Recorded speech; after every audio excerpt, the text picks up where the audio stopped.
The night that the stars showed out, the 56th time these two have gone head-to-head. Steph and LeBron became just the third pair of opposing players, each aged 37 or older, to have 30 points in the same game. They joined Jordan and Malone back in 2001 and Dirk in his last home game in 2019 against Jamal Crawford. Here they both are after the game. Set a goal of trying to lift our level of play, preparing for hopefully a playoff series, but we know every game matters down the stretch. And the intensity has been crazy. That's what you love, like having something to play for is special. Yeah, had to go against them when they added Kevin Durant. So, I mean, Jimmy Butler is great. And, he adds a toughness to him. He adds a championship DNA type of guy. But it's always the same. They always figure it out. They always add somebody that makes them dynamic. Neither here nor there, but I like the overalls look. Brian Windhorst joining us now. Brian, LeBron says that the Warriors, they always find a way to figure it out. But what specifically have they found here? Well, Steve Kerr has used 38 different starting lineups this year.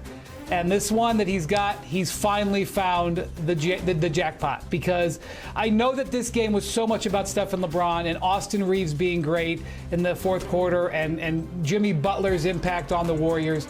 But this five-man trio, which is their big three, Draymond Green, Steph, and Jimmy Butler, with Brandon Podziemski and Moses Moody, look, they're 13-0 now, Malika, 13-0 together. When they've been on the court, they're outscoring opponents by 138 points. And the reason this is such an effective lineup is because they're so great on defense. Look at these numbers. Look at this efficiency. Because they're so quick, they can cover for each other. They can cover for Steph, quite frankly. They generate lots of turnovers. They can play a full switch defense. And this is what's been the lifeblood of this Warriors late season push. It's this lineup that sent the Lakers to a loss last night. It's this lineup that, in my mind, has the Warriors with a real chance to make a run in the Western Conference playoffs. And being at the game last night, Brian, you could feel that from this Golden State Warriors team. There is belief, and that is a dangerous team for a group that still has the nucleus that won 4 championships together. More from Brian in just a second. On the other side, though, offense, I know J.J. Redick said in the first half it was a little stagnant, but it wasn't necessarily a problem, Danny, for the Lakers. We can certainly look at Luka being 0 for 6 from 3, but the quartet of Luka, LeBron, Rui, Austin Reeves combined for their highest point total of any game together this year. So what did the Dubs expose last night for Luka specifically? I think what everybody's looking at, and that's getting that mismatch in the playoffs. The game is going to slow down, and getting Luka in action. Have you seen Steph Curry sawing out Luka, trying to get him to switch? He's a little hesitant. Steph knocks down a 3. Later in the game, last 2 minutes was the most electrifying part of the game anyway, but later in the game, trying to get Luka in action. He finally gets a switch. I know Steph's not much of a rhythm guy, but let me have this dance. Easy lay down the lane. Similar situation.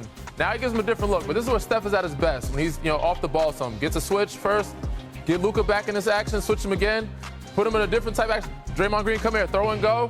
Luka's not used to guarding that type of action. Wide open 3, Steph, 37 points to finish the game. Yeah, so Luka Doncic, certainly it wasn't his best game in a Los Angeles Lakers uniform here. We're going to get to more on that in just a minute. The Lakers, they had some defensive weaknesses exposed, but on the flip side of all of this, as we say hello to our friend Kendrick Perkins, the Golden State Warriors here, we got an appetizer from Brian Windhorst. Let's get the main course from you here, Perk, because you tweeted that Draymond has your Defensive Player of the Year vote. Why is that? What did he and the Warriors display last night?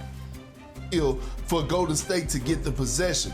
These are intangibles that you just can't teach, that doesn't show up in the box score. You just have to be a student of the game. You got to be a learner when you at a sponge, when you in the film room, when you at shoot around, knowing these type of situations. This is what a Defensive Player of the Year looked like, Draymond Green. The odds makers agree with you because they've completely flipped. He was as long as 100-1 in late February, Perk. Now he's the odds-on favorite. It was the perfect game to follow up the interview he had with us on NBA Today, where he said that he is the Defensive Player of the Year and one of the most important defensive players of the last 20 seasons. Now, Green, he played a major part in bottling up Luka, as we just showed. Let's hear from Luka Doncic, who shouldered the blame after the loss.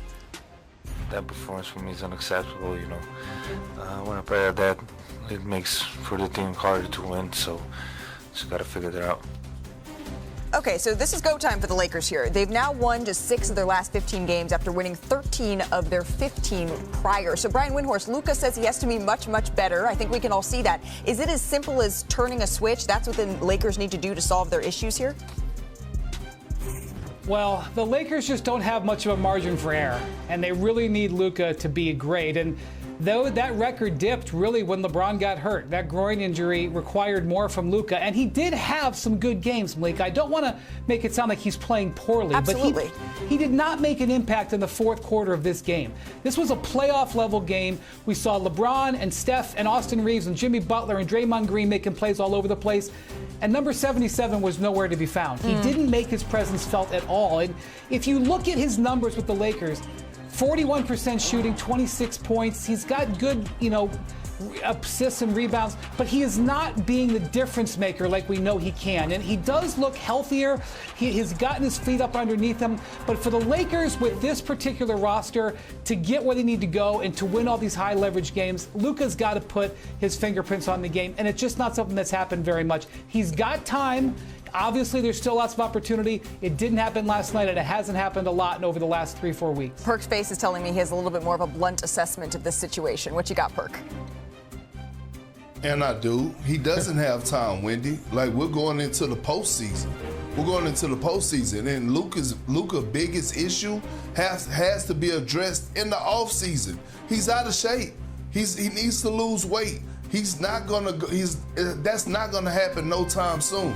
It's a reason that Golden State was searching him out defensively, and it's gonna continue to happen even when they get into the postseason. Again, that was so easy to guard yesterday because Golden State have those athletic wings. They have guys that could switch and guys that could sit down and slide those puppies, and Luka struggled with that last night. And again, I'm not here to say Luka is this awful player. He's made 5 All-NBA teams. The Lakers are excited about having him as the future face for a reason. But I'm talking about the now. And the now doesn't look good for Luka or the Lakers because the issues that he has to be addressed in the offseason. I mean, yeah, I'm Well, with you, one of the Perk. things, Malika, I've learned. Go ahead, Brian. Yeah, one of the things I've learned over the course of my time in the NBA, there's always time. There's always time, Perk. He's got big games coming up. The Lakers can still get the number 3 seed, and he's got the playoffs. Luka has time, but if I was a Lakers fan, I would have left the game last night thinking, well, I would. If I was a Lakers fan, I'd have been leaving the game last night saying, "Where's Luka?" I mean, You're not going to get faster in a week and a half. You're not going to get faster and lose weight in a week and a half. Maybe not, but he can play better offensive games. He can knock down more shots. And this team, the big three, in order for them to be great and to win games, they have to outscore teams. We see the defensive liabilities that they have. And of course, Luka can't do it on both ends. So for them, they're going to have Luka, Austin Reeves, and Bron playing at their highest level. The others are playing well right now. So if they can outscore teams, that'll help a lot. So if Luka can make shots like he's done in the past, it can kind of, make those defensive lapses or those defensive issues kind of, I'm going to say go away, but they can be overlooked. And for a time, we were talking a lot on this show about how Luka seemed to be finding himself within the Lakers offense in particular. This is the first time after 114 straight games where Luka didn't make a